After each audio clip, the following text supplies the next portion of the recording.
Flighscope system does this week. Today I've just been messing about with a couple of drivers with my own driver. My own driver is the Mizuno 9.5 Fujikura stiff shaft, and I've been using it quite consistently, getting a good straight shot off it, but for the club head speed I was generating, I'm just a wee bit concerned that it wasn't going as far as it should do. So what I did was I got one of the clubs out of the shop, which is just a standard G15 stiff 9 degree.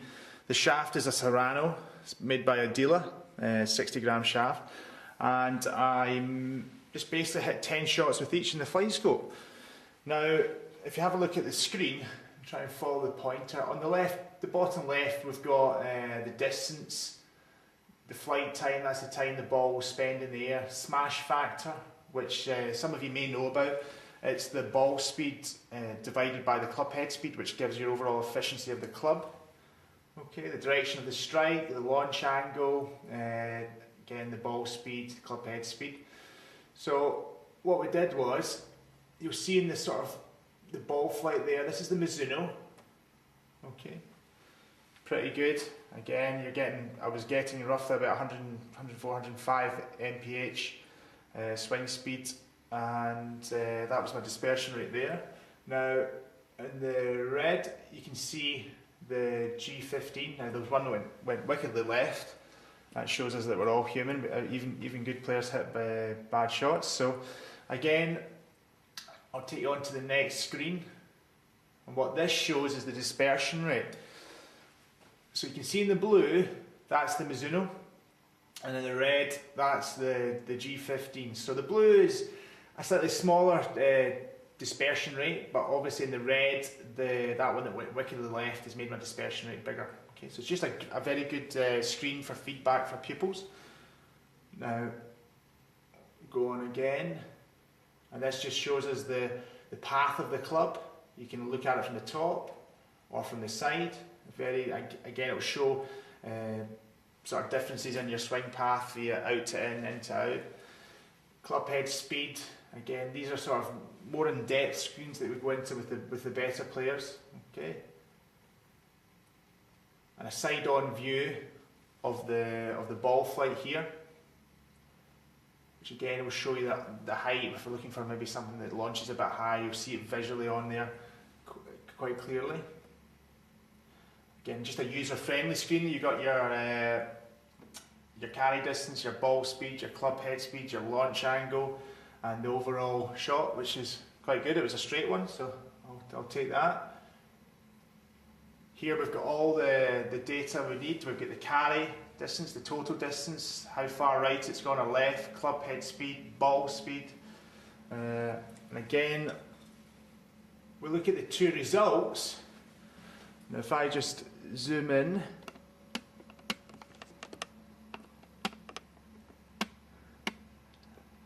and again you'll see that the carry distance for the Mizuno was 246 compared to the carry distance of the G15, which is 258.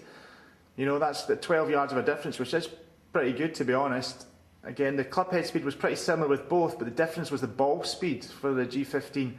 The ball speed was higher, and the efficiency there, the smash factor was higher because the spin rate was lower. I spin the ball quite high with my driver because I hit slightly down on it, and the backspin rate came down about 700 revolutions, which, believe you me, is pretty good for a driver to do that. So there's other ways of tuning the driver to make it even more efficient. And one screen on the Flighscope system that allows us to make things even better for the player is the driver optimizer.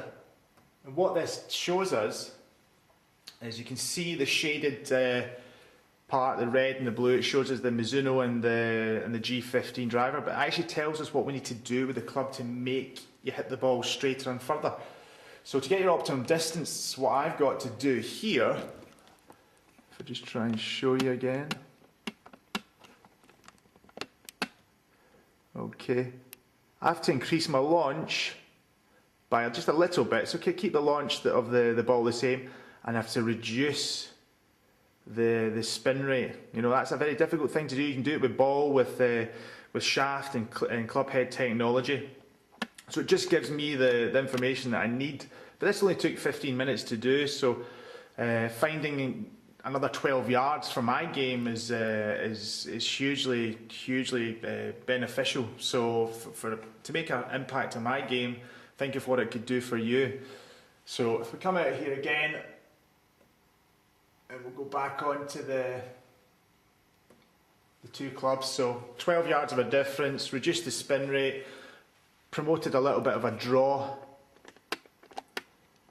shape onto the ball, which again gives a little bit more distance. And 15 minutes, I've gained 12 yards, and I've gained a little draw onto my driver. So if you need any more information on this, or you'd be interested in doing it, we do it for irons, hybrids, wedges, drivers, fairways, anything. You know, the technology is so advanced nowadays. It'll benefit you no matter what standard of player you are. Okay, so I'll speak to you soon. Thanks a lot. Bye bye.